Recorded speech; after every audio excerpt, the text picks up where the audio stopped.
చేయడం కోసము ఇక్కడ చూసారా లైన్స్ డ్రా చేసేసుకొని ఇది కూడా కొలతల ప్రకారమే డ్రా చేసుకున్నాము.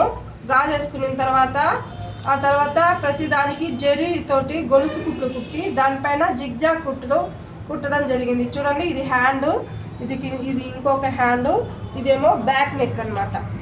ఓకేనా, ఇవన్నీ కూడా మనము హోల్స్ పెట్టుకోవాలి.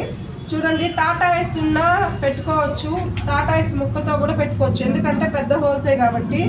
అగరబత్తి ఉన్నా కూడా పెట్టుకోవచ్చు. డాడీ ఉండింది అది ఇంకా తోయించుకున్న తర్వాత ఈ చేతిలో కింద కాటన్ క్లాత్ పెట్టుకోవాలి. ఒకవేళ టక్కని మనం ఇలా కాలుస్తూ ఉన్నప్పుడు ఇలా అనేసినామంటే పిసులు లేకుండా ఉంటుంది, కాలకుండా ఉంటుంది. ఇంత మాత్రం ఉండాలా. జాగ్రత్తగా కట్ చేసేటప్పుడు అమ్మ ఇక్కడ ఓపెన్లో ఉంది చూసారా, ఇక్కడ క్లోజ్ చేసేయాల. ఓకేనా, లేదంటే కాలుకుంటా వెళ్ళిపోతాను. ఇప్పుడు నేను అది వదిలేసి మిగిలింది కట్ చేస్తాను. చూడండి,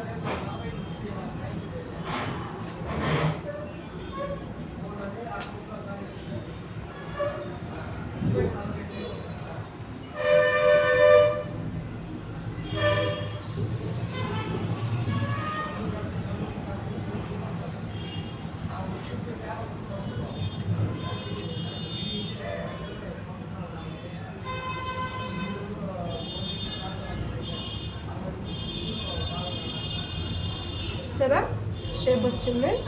సేమ్ అదే విధంగా ఇది ఆరిపోతుంది అనమాట.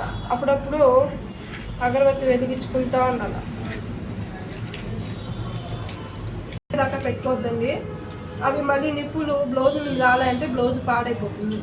కట్ వర్క్ చేసేటప్పుడు చాలా జాగ్రత్తగా నిప్పులు పడకుండా చూసుకుంటూ అప్పుడప్పుడు రాల్చుకుంటూ కాల్చాలి.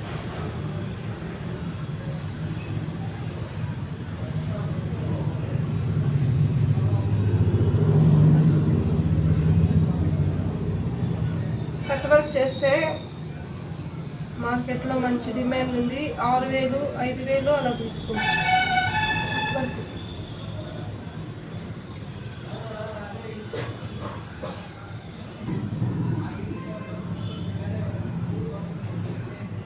ఇలా కార్నర్స్లో నీట్గా కాల్చుకుంటూ పోతే మళ్ళీ సెకండ్ టైం కాల్చే పని ఉండదు. మధ్యలో క్లాత్ని కాల్చాల్సిన అవసరం లేదు. ఇలా చుట్టూ కాల్చుకుంటూ పోతే మధ్యలో ఆటోమేటిక్గా క్లాత్ రాలి పడిపోతుంది అన్నమాట.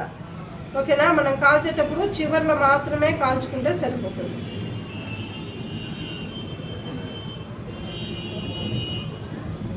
చూసారా, ఈ కార్నర్స్ అంతా కూడా నీట్గా కాల్చేసుకోవాలి. అక్కడి వరకే వెళ్తుంది క్లాత్. మనము ఎక్కడి వరకు అయితే కుట్టామో అక్కడ వరకే వెళ్తుంది.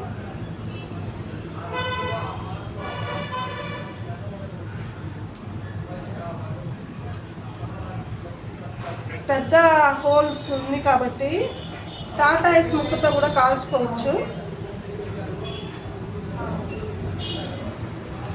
అదైతే ఇంకా ఫాస్ట్గా అయిపోతుంది. చిన్న చిన్న హోల్స్ ఉన్నాయనుకోండి, ఇట్లా అగరబత్తితో కాల్చుకోవాలి.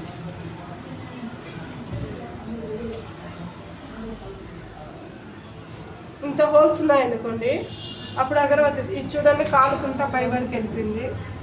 దగ్గర ఇక్కడ మాత్రమే ఈ అగరబత్తిని యూజ్ చేసుకోవచ్చు. మిగిలింది ఇక్కడంతా కూడా మనము పెద్ద పెద్ద టాటా ఐస్ ముక్కలు పెట్టి వేసుకోవచ్చు. వేయడం వల్ల వర్క్ బాగా హైలైట్గా కనిపిస్తుంది. చూడండి,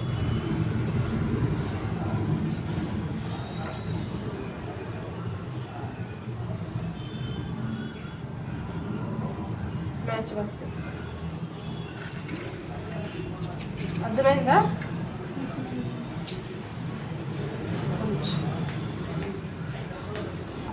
ఇదే కట్ వర్క్. ఇలా కట్ చేసుకున్న తర్వాత దీన్ని అలాగే వేసుకున్నా కూడా మనకు స్కిన్ కనిపిస్తుంది. అలా కాకుండా ఒకవేళ ఈ బ్లౌజ్కి మ్యాచింగ్ శారీ ఏదైతే కట్టుకొని ఉంటామో ఆ శారీలో ఉండే క్లాత్ని, for example white colour sari అనుకోండి, ఆ క్లాత్ని మనము ఇలా పెట్టేసి ప్యాచ్ వర్క్ అనేది కుట్టేసుకోవచ్చు. సేమ్ మనం నెట్ ఎలా అయితే జాయిన్ చేసామో ఈ క్లాత్ ఇలా పెట్టేసి 4 పక్కల గుండు పిన్నులు పెట్టేసి గొలుసు కుట్టేసి దీన్ని ఇలా కుట్టేసామంటే దీన్ని ప్యాచ్ వర్క్ అని అంటారు. క్లాత్ మీద ఇంకో క్లాత్ వేసి అటాచ్ చేసి కుట్టేదాన్ని ప్యాచ్ వర్క్ అంటారు. ఓకేనా. ఇలా కట్ వర్క్ చేసి మనకు శారీలో ఉండే కలర్ని మనము పెట్టుకొని ఇలా పెట్టేసుకున్నామంటే ఆ శారీ కట్టుకున్నప్పుడు బ్లౌజ్కి శారీ మ్యాచ్ అవుతుంది అనమాట. ఫర్ ఎగ్జాంపుల్ ఇది ఎల్లో కలర్ ఉంది కదా, ఇది పెట్టి చూడు. పింక్ కలర్ ఉంటే పింక్ కలర్, ఏ కలర్ ఉంటే ఆ కలరు మనము ప్యాచ్ వర్క్ వేసుకున్నామంటే బ్లౌజు శారీకి మ్యాచ్ అయిపోతుంది. అర్థమైందా?